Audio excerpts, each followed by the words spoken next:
ওই যে ভাই আরেকটা ভিডিও করবো আপনাদের সাথে। খুব সুন্দর হবে ইন্টারেস্টিং কথা বলতেছে বিএনপির লোকেরা, খুব মজার কথা বলতেছে। দুদু বলতেছে, দুদু দুদু দুদু দুদু আপনারা চিনেন হয়তো। শামসুদ্দোহা দুদু না দুদু না কি বলে, আরে মোটা টোটা করে, যে বাড়ি কোন জায়গায় উত্তরবঙ্গে না কোথায় জানি হয় বাড়ি, আমার খেয়াল নাই। আমি দুদুরে হয়তো বা 17 সনে দেখছি সৌরাদ্দি উদ্যানে, মনে করেন যে পোলার হাত ধইরা যায়। একটা লাস্ট মিটিংটা ওইটাই ছিল, একটু সফল মিটিং। এরপরে বিএনপির আর কোনো মিটিং হয় নাই অত। এরপরে তো দৌড়ানি মিটিং হয়েছে, সব দৌড়ানি মিটিং বোঝেন না ভাই, দৌড় দেওয়া হয়েছে বিএনপিতে। এরপরে মিটিংগুলো দৌড়াইছে খালি। ওই দুদু বলে নাকি বলে যে ডক্টর ইউনূসরে হাসিনার মতো দৌড় দেওয়া হবে। আরে বাবা, হাসিনার মতো আপনি কেমন দৌড় দেওয়াবেন? আপনি কে? এই দুদু মিয়া, আপনি কে দৌড় দেওয়ানের? আপনি কি হাসিনার দৌড় দেওয়াইছেন? আপনি কি বুকে হাত দিয়ে একবার বলতে পারবেন যে আপনি হাসিনার দৌড় দেওয়াইছেন? ফালতু কথাবার্তা বলেন কেন? আপনি হাসিনার দৌড় দেওয়ান নাই, আপনার কেউ হাসিনার দৌড় দেওয়ান নাই। হ্যাঁ ছিল, কর্মীরা ছিল, কিছু কিছু কর্মীরা হয়তো বা মনে করেন যে বৈষম্য বিরোধী ছাত্র আন্দোলনের সাথে ছিল না, কারণ আপনার কর্মী তো বাইরেতেই পারে না আওয়ামী লীগের কর্মীর জন্য। কিন্তু এদেশের ছাত্র জনতা, ছাত্রর বাবা, ওরা বাইরেছে, ওরা বাইরে, ওরাই প্রতি আন্দোলনটা গঠন করে তুলছে। আপনার কর্মীও আন্দোলন করেন নাই, আপনি দুদু আন্দোলন করেন নাই, আপনি মির্জা ফখরুল আন্দোলন করেন নাই, আপনি মির্জা আব্বাস আন্দোলন করেন নাই, আপনারা কেউ আন্দোলন করেন নাই। এই ফালতু কথা আমাদের সাথে বললেন না। আপনারা বলছেন যে জ্বালাপোড়ার সাথে আমরা নাই। সুন্দর কথা, জ্বালাপোড়ার সাথে আপনারা নাই। জ্বালাপোড়া আমরা করছি, আমাদের ছেলেরা করছে, আমরা আছি। জ্বালাপোড়া হয়তো যে ধরলে আমাদের দত্ত ব্লক রেড দিছে, আমাদের দত্তে আসছে, আমরা হয়তো পলায় ছিলাম, আমাদের বাচ্চারা পলায় ছিল, আমরা ছিলাম। কিন্তু আপনারা তো এগুলোর দায়িত্ব নিচ্ছেন না। আজকে বলতেছেন হাসিনার মতো দৌড় দেওয়াবেন। আবার ওই আরেক পাগল আছেন আপনাদের, ওই পাগল বলে যে ইলেকশন তো দিব, বাবাও ডাকবো। আমি ওই পাগলটা আগেই বলে দিচ্ছি, পাগলে যদি খালুও ডাকতে কয়, যে পাগল যদি 100 বার খালুও ডাকে, বাপ খালু কেন ডাকবে ডক্টর ইউনূস? এই ডক্টর ইউনূস যদি বলে, বা এই সরকারে যদি বলে যে খালু, আমরা খালু ডাকলাম, বরঞ্চ উল্টো আমরা বাবা ডাকলাম, আপনাদের বাবা ইলেকশনটা দেন, বাবা গো ইলেকশনটা দেন। এবার ইলেকশন দিবেন, আপনাকে ইলেকশন দিবেন না। এই যে আমি বললাম না, আমি অনেক বছর ধরে এগুলো দেখতেছি। আপনাদের এই শাসন, জিয়াউর রহমানের শাসন থেকে আমি সবই দেখছি। বেগম জিয়ার শাসন, তারপরে এই স্বৈরাচার হাসিনার শাসন, দুইবার হাসিনার শাসন, বেগম জিয়া দুইবার শাসন।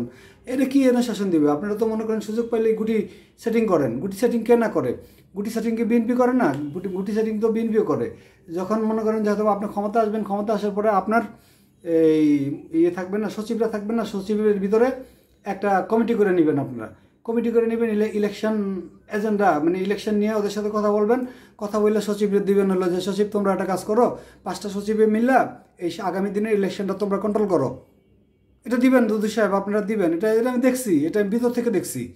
যদি ভিতর থেকে না দেখতাম তাহলে আমি বলতাম। কর্মীরা হয়তো, সাধারণ কর্মীরা জানেন না যে আপনারা কী করেন। এখানে কি ইলেকশন হয় নাকি? বাংলাদেশে কোনো ইলেকশন হয়েছে নাকি? এত বছর মতো করলে ইলেকশন হয়েছে নাকি? একবারই ইলেকশন হয়েছে, যেটা হয়তো বেগম যে ক্ষমতা আসছে, যেটা হলো ওই যে শাহাবুদ্দিন যখন ছিল, শাহাবুদ্দিন তত্ত্বাবধায়ক ছিল, এর তত্ত্বাবধায়ক সরকার প্রধান ছিল। এরপর আর কোনো বাংলাদেশে ইলেকশন হয় নাই। বাংলাদেশে কোনো ইলেকশন হয় নাই। ইলেকশনই আপনারা বানাইছেন। আপনারা 2006 সনে ইলেকশন বানাইতেছিলেন, যে ট্যাবটা হয়তো বা আওয়ামী লীগ পাওয়া গেছিলো, পাওয়াতে হয়তো বা ওই ইলেকশনটা আর হইল না, লগি বইটা হইলো, অনেক কিছু হইলো। আপনার এই কর্মীরা আপনাদের উপরে ক্ষিপ্ত হইল, নেতাদের উপরে ক্ষিপ্ত হইল, জুতা মারলো, আপনাদের কত কিছু মারলো। মারার পরে তো মনে করেন যে স্টেজে মারলো, স্টেজে এটা আমরা চোখে দেখছি যে স্টেজে যে ফালুরে তারপরে করে যে জুতা মারছে, তাই না? কর্মীরা আপনাদের উপরে ক্ষুব্ধ হইল। তো এখন এই কথা বললেন না যে হয়তো বা ইলেকশন দিবে, বাবা ডাকবে, ইলেকশন দিবে, এগুলো বললেন না। এই যেভাবে বলছে আপনারা এইভাবে আসেন। আপনারা হয়তো বা আপনারা যদি এমসিকিউ যেটা হানা ভোট দিতে বলছে, হানা টিক্সি দিতে বলছে, হানা টিক্সি দিলে সমস্যাটা কী হবে? সমস্যা যদি সংবিধানের সমস্যা হয়, তাহলে হয়তো বা 20 কোটি লোকের সমস্যা হবে। 20 কোটি লোকের সমস্যা হলে আপনার কী সমস্যা হবে? 20 কোটি লোক মানতেছে যে হ্যাঁ 20 কোটি লোক, এই দেশ ক্যান্সার হয়ে গেছে গা, এই ক্যান্সার থেকে দেশ বাঁচাইতে হবে, ক্যান্সার থেকে দেশ বাঁচাইতে হবে। এই দেশ পঙ্গু হয়ে গেছে গা, পঙ্গুর থেকে এই দেশ প্যারালাইসিস হয়ে গেছে, প্যারালাইসিস থেকে দেশ বাঁচাইতে হবে। এখন বলবেন যে হয়তো দেশ তো আমরা বাঁচাইতে পারি। আপনারা যদি বাঁচাইতে পারতেন তাহলে এতদিন বাঁচাইতেনি। আপনারা যদি হয়তো বা সেই শেখ হাসিনার দৌড়ানি দেওয়াইতে পারতেন, তো দৌড়ানি দেওয়াইতেনি। নিজেরা যে দৌড় খায় কুলার নাই, নিজেরা যে পলাইছিলেন, শেখ হাসিনা যতদিন ছিল ততদিন আপনারা করতে পারিছেন নাকি? আপনাদের লোকেশন খুঁজে পাওয়া গেছে যে কে কোথায় আসিলেন? আর যারা দালাল মালাল আসিলেন ওরা তো ওপেনে চলছেন। দালাল তো বহুত আসিল বিএনপিতে, দালাল কি অভাব আছে? দালাল বিএনপিতে অভাব নাই, যে বুড়া গুড়া সবই দালাল আছে, বুড়াডি বেশি দালাল। বুড়া যদি আছেন না, বুড়া যদি এখন পোলাপান্ডে মানেন না, পোলাপান্ডেকে সহ্য করতে পারেন না, নাতির বয়সের কোন এই সন সেই কোন, ওই যে ইয়ে আছে কি জানি নাতির বয়সে যেটা বলছে, এটা হলো যে মির্জা হাফিজ না কি এটা বলাইয়াড়া। এই বলাইয়াড়া তো মনে করেন দলছুট পার্টি ছিল, আপনাকে তো দলেতে ছুটে গেছিল, আলাদা দল করতে লইছিল। বলাইয়াড়া হন আবার আসছে, বলাইয়াড়ারা হন আবার গলা ইয়ে করে নিছেন, পাঞ্জা করে গলার ভিতরে করে নিছেন বেইমানটারে। বেইমানটা আবার নিছেন, বেইমানটা না নিলে কি চলতো না? বেইমানটা না নিয়ে নতুন দুইটা ছাত্র নিতেন, নতুন দুইটা ইয়াং লোক নিতেন। কি বলাইয়াটা খুব ভালো লোক নাকি? যে বলাইয়া খুব ভালো, বলাতে আর ভালো লোক ছিল না? অনেক ভালো লোক বলাতে ছিল, এটা ভালো লোক না। এই বলাইয়াটা বললে কি নাতির বয়সে, এটা নাতির বয়সে তোকে বাঁচাই দিছে, যান বাঁচাই দিছে। নাতির বয়সের নাতির তোরা যান বাঁচাই দিছে, এটা মানতে হবে, এটা মানবা সবসময়।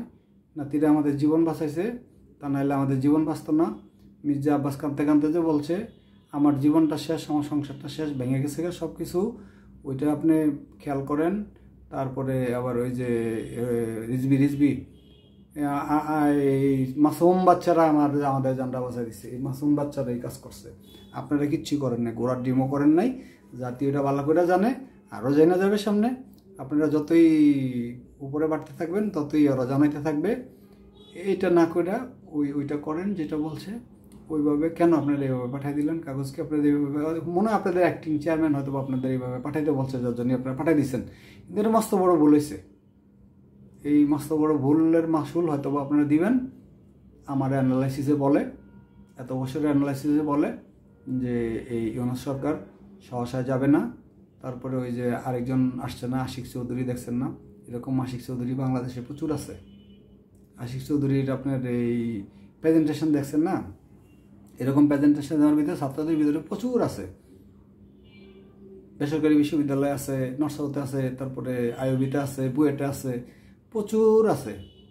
ওরাই রাজনীতি করবে, আপনাদের ছুটি দিয়ে দিবে, যে গুড বাই বলে দিবে, যে গুড বাই।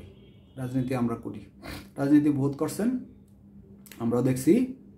আপনারা অনেক কিছু করছেন। মনে করেন দেশের সিঙ্গাপুর বানায় লাইছেন, কেউ সিঙ্গাপুর বানান নাই, সবাই চুরি করছেন। আইসেন হয়তোবা যে বাপের পরে পুঁতে এমপি হইব, পুঁতের পরে নাতি এমপি হইব। তারপরে যার পোলা নাই হ্যাঁ লইছেন যা জামাই, অস্ট্রেলিয়াতে জামাই লইছেন হায়ার কইরা, যে জামাইরে এমপি বানাইবেন। ভালো কথা, রাজনীতি করলে রাজনীতিবিদরা হয়তো বা পোলা না থাকলে জামাই নিয়ে আসে। এটাই আমরা দেখলাম, এটাই বাংলাদেশের চরিত্র। এইভাবেই হয়তো রাজনীতি চলে। এই রাজনীতি আর চলবে না, ভাঙাচুরা দিবে এই রাজনীতিরে। এই রাজনীতি আর হবে না। এটা নতুন বাংলাদেশ, সোনার বাংলাদেশ হিসাবে আসবে আশা করি। যে এটা ব্যর্থ হইতে দেওয়া যাবে না এই বাংলাদেশকে। এই বাংলাদেশ যদি ব্যর্থ হয় তাহলে আর আমরা 200 বছর 500 বছরও আর এটাকে লাইনে আনতে পারবো না। এটা ট্রাক ছাড়াই চলবে, এটা লাইন ছাড়াই চলবে, এটা লাইনচ্যুত হয়ে যাবে আশা করি। হয়তো বা আমার ভিডিও যারা দেখেন, দেশটাকে লাইনচ্যুত করতে দিবেন না। দেশটাকে সঠিকভাবে গঠন করার জন্য যেই চিকিৎসকরা আসে সহযোগিতা করবেন চিকিৎসকদের। আপনি যেই পার্টি করেন না কেন, আপনি হয়তোবা আপাতত কিছুদিন দেন, সহযোগিতা করেন যে এটাকে সোনার বাংলা হিসাবে কীভাবে রূপান্তরিত করে দিতে পারে, ফর্মুলা দেওয়া যেতে পারে। অন্তত ফর্মুলাটা, তারা তো চাচ্ছে যে আমরা ফর্মুলাটা দিয়ে যাবো, তারপরে আপনারা রাজনীতি করেন। রাজনীতি আমাদের পেশা না, রাজনীতি আমাদের কাজ না। আমরা রাজনীতি করবো না, রাজনীতিবিদরাই করবে। কিন্তু ফর্মুলাটা নেন আমাদের। এখন ফর্মুলা নিতে চাচ্ছে না মির্জা ফখরুল, ফর্মুলা নিতে চাচ্ছে না যে মির্জা আব্বাস, ফর্মুলা নিতে চাচ্ছে না আমির খসরু মাহমুদ চৌধুরী। আবার ওই যে একটা সালাউদ্দিন, যেটা সালাউদ্দিনের ব্যাপারে একটু বলি ভাই, যার মামুর বাড়ি হইলো যে ওই যে কোন জায়গায় জানি যেন পাওয়া গেছে তারে, আমি বলি যে পাওয়া গেছে, উনি বলে যে ওনারে ফালাই দিয়ে আসছে। আমি বলি যে না, ওনাকে পাওয়া গেছে ওখানে ইন্ডিয়ার যে কোন জায়গায় জানি ভুলে গেলাম ভাই, জায়গাটা হয়তো আপনাদের জানা আছে মনে হয়। এই ইন্ডিয়াতে যিনি যেন ফালাই দিয়ে আসে নাই, ওনারা পাওয়া গেছে। উনি নিজে হাঁটতে হাঁটতে ওখানে গেছে, যা শুয়ে পড়ছে, শুয়ে পড়া উনি আবল থাবল বলা আরম্ভ করছে, ঘুমের ট্যাবলেট খায় আবল থাবল বলা আরম্ভ করছে যে আমার র্যাব ফালাই দিয়ে আসছে, আমার র নিয়ে গেছে। র নেয় নাই, র্যাবও নেয় নাই, কেউ নেয় নাই। উনি উত্তরা ভাষায় ছিল, উত্তরা ভাষায় যখন ধমকি খাইছে, ধমকি খাওয়ার পরে উনি নিজে পলাইছে মামুর বাড়ি। ওনার মামুর বাড়ি আবার ওখানে সিলেটে জাফলংয়ের এদিক দিয়ে মামুর বাড়ি আছে। এই মামুর বাড়িতে গেছে, করিমগঞ্জের দিক দিয়ে মামুর বাড়িতে গেছে। মামুর বাড়িতে যায়া পরে মানে আত্মসমর্পণ করছে যে পুলিশের কাছে যে আমার এই ব্যাপার কারা জানি ফালা দিয়ে গেছে। ওনারা কেউ ফালায় নাই, উনি নিজেই গেছে। যায়া উনি 9 বছর না 8 বছর ছিল, 8 বছর 9 বছর উনি রয়ের ট্রেনিং নিছে। রয়ের ট্রেনিং নিয়ে আইসা তারপরে বাংলাদেশে রাজনীতি করতে আসছে। এখন আইসাই প্রথমে উঠছে অ্যাসালমের গাড়িতে।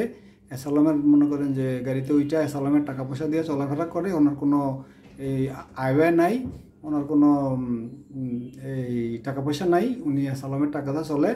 ওনার বাইকনারা অ্যাসালমের বড় বড় এই কোম্পানি ডাইরেক্টর সেই এই অ্যাসালমের গাড়িগুড়ি অ্যাসালমের টাকা দিয়ে চলে। উনি রাজনীতি করে হলো বিএনপির।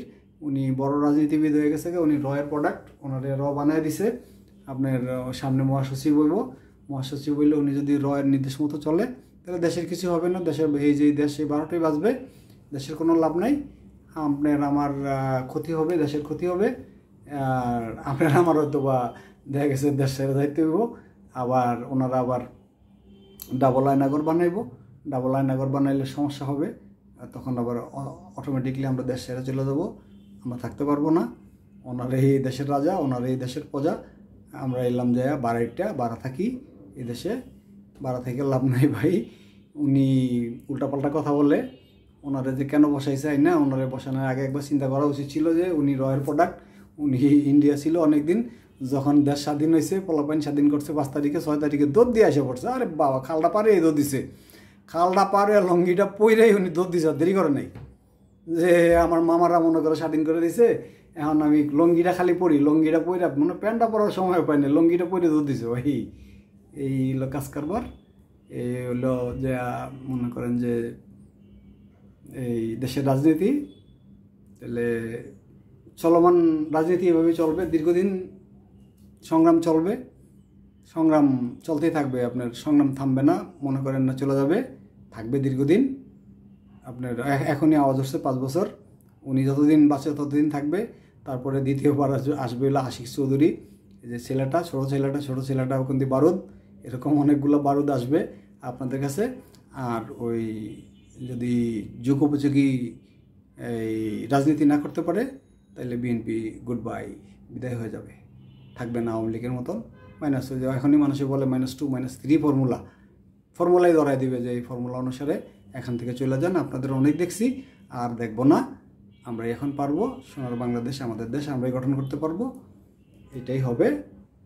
আগামী দিন আবার কথা বলবো আপনার দিনে কাস্টমস আগামী দিনের এটা থাকবে হলো কাস্টমস। বাংলাদেশে কাস্টমস কীভাবে চলে এটা নিয়ে কথা বলবো। বাংলাদেশের কাস্টমস কীভাবে চুরি করে, বাংলাদেশের কাস্টম কীভাবে দুর্নীতি করে, বাংলাদেশের কাস্টম কীভাবে কোটি কোটি টাকার মালিক হয়, এটা নিয়ে আগামী দিন ভিডিও করব। আচ্ছা ভাই, ভালো থাকেন। চ্যানেলটা সাবস্ক্রাইব করবেন যাতে নতুন নতুন ভিডিও দিলে আপনারা পাওয়া যান। আর এই কমেন্ট করেন ভাই, কমেন্টে দিয়ে একটা বকাটা কত দিতে পারেন, কিছুই তো দেন না আপনারা। দেখি খালি ভিডিও দেখেন, একটু কিছু বললেন তাইলে ভালো লাগবে, উৎসাহ পাবো আমি। ওকে, বাই বাই, খোদা হাফেজ, ধন্যবাদ।